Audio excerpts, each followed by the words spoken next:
ছেলেদের নাকি বিয়ে করলে ফ্রিডম চলে যায়, অনেকের এরকম ধারণা থাকে আর কি, যে বিয়ে করলে ফ্রিডম চলে যাবে।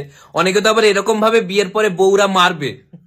অনেকে কি, আমি নিজেই এরকম ভাবতাম যে হয়তো বিয়ের পরে বউ আমাকে মারবে, কিন্তু বিয়ে হয়ে গেছে এতদিন, নিশ্চিন্ত করে তোমাদের বলতে পারি যে এগুলো কিচ্ছু হয় না। পায়ে ধরে ক্ষমা চাইলে ঠিক ছেড়ে দেয়। আমার বউ একবার আমাকে মারতে এসেছিল, আমি ওপেন থ্রেড দিয়ে দিয়েছি, দম থাকতে হবে, আমি ওপেন ওকে থ্রেড দিলাম, এই সাহস থাকলে আমার গায়ে হাত তুলে দেখা হতো তৃতীয়বার। বন্ধুরা, 3বারের বেশি মারতে দিইনি ওকে। অনেকের আবার এরকম ধারণা বিয়ের পরে আমরা আড্ডা মারতে পারবো না, আগে কত সুন্দর আড্ডা মারতাম, বউ কল করে ডেকে নেবে। এতদিন বিয়ে হলো, এখনো পর্যন্ত বউ কখনো কল করে আমাকে ডাকেনি আড্ডা থেকে, কারণ আমি আড্ডা বাড়িতেই মারছি। তার মানে এই নয় যে আমি বাইরে আড্ডা মারি না। আমি একবার বাইরে আড্ডা মেরেছিলাম, আমার বউ কল করে দিয়েছিল।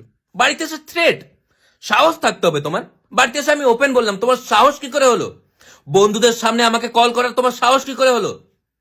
সেই একদিন আর আজকে একদিন, এখনো পর্যন্ত আমি বাইরে আড্ডা মারলে কখনো কল করবে না, গিয়ে আমাকে পিটিয়ে নিয়ে আসবে, কিন্তু কল আমি করতে দিইনি।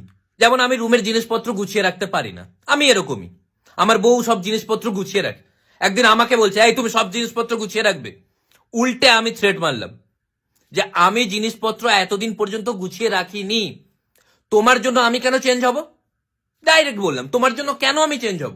বাস সেই একদিন আজকে একদিন, কোনো প্রবলেমই হয়নি। রুম চেঞ্জ, আলাদা রুমে থাকছি আমি। অনেকে বলে বউয়ের জন্য নাকি সোনা কিনে দিতে হবে, টাকা খরচা হবে। এরকম কোনো ব্যাপার নয়। আমার বউ আমাকে বলে যে তোমাকে আমার জন্য সোনা কিনে দিতে হবে না, আগে আমার 2.5 লাখ টাকা তো ফেরত দাও যেটা নিয়েছিলে।